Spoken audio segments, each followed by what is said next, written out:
Welcome back to MFO, everybody. Thanks for tuning in. Hope you're having a good Monday and a good start to the week. But hey, listen, the NPFL has breaking news coming out of their headquarters.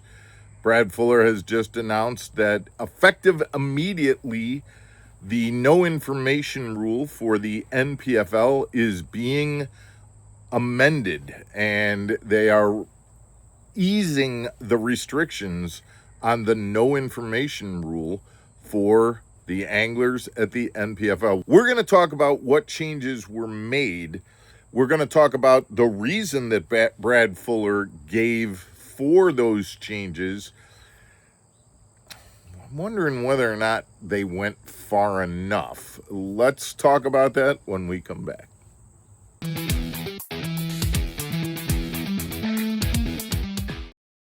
Welcome back to Mark Fisher Outdoors, everybody. I'm Mark Fisher. So yes, the NPFL has amended their no information rule, effective immediately.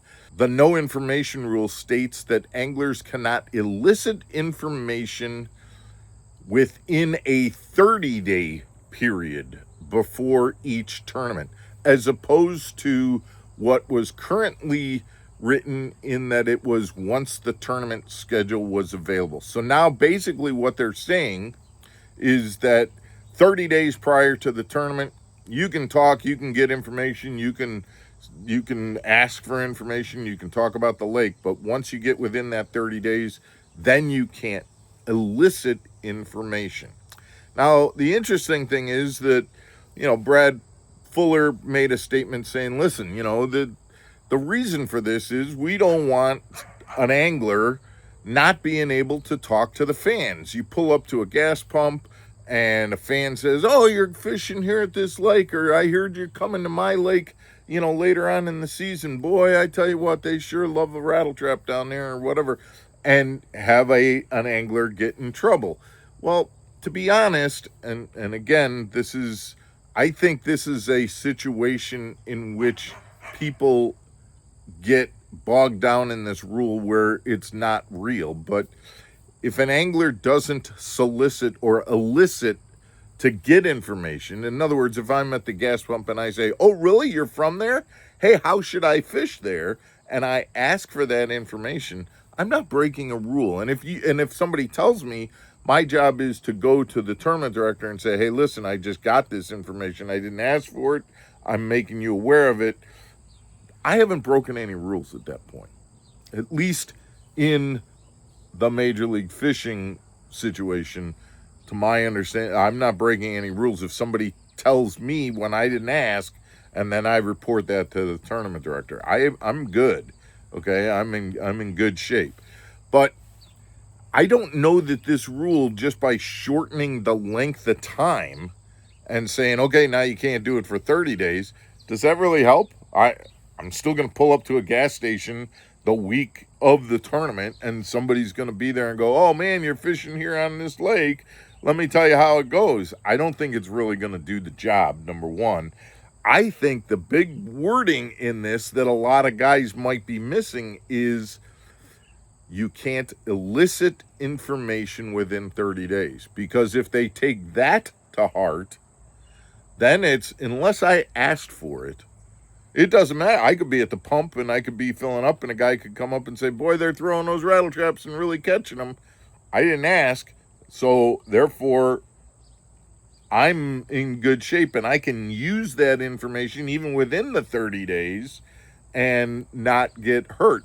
I don't know what's in the mind of Brad Fuller and how they're interpreting the rules that they wrote.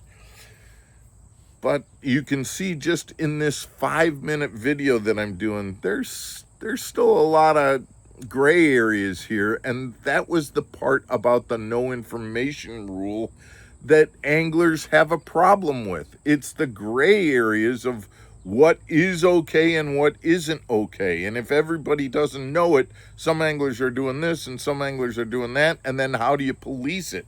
That's the part about the no information rule that people have a hard time with.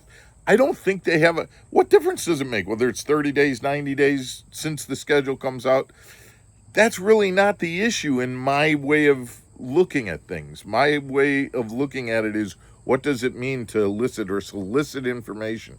What do you do when you inadvertently get that information? And can you be disqualified because somebody walks up to you and says they're catching fish on a rattle trap? Oh, that's it. I'm done. I gotta DQ myself because somebody gave me that information when I didn't ask. My understanding is that never ever happens. It's when somebody tells me that, and then I don't tell the tournament director about it, and I pretend that that conversation didn't happen. To my way of thinking, that's when I could get DQ'd. But again, is the no information rule hazy and foggy and hard to police? 100%. Did Brad Fuller and the NPFL actually do anything to help clear that up? I don't know that they did. I'd love to hear your comments on it, though, and get your opinion. And, I commend NPFL for they do what they think is right. Like when when it's literally effective today, boom, and it's out there. It doesn't seem to take weeks and months and years for something to happen. When they decide they're going to do something, they do it quick. I don't know that I have all the answers yet. Guys, I appreciate you tuning in. Let me know what you think, and we will see you again tomorrow for another episode of Mark Fisher Outdoors. Take care, everybody.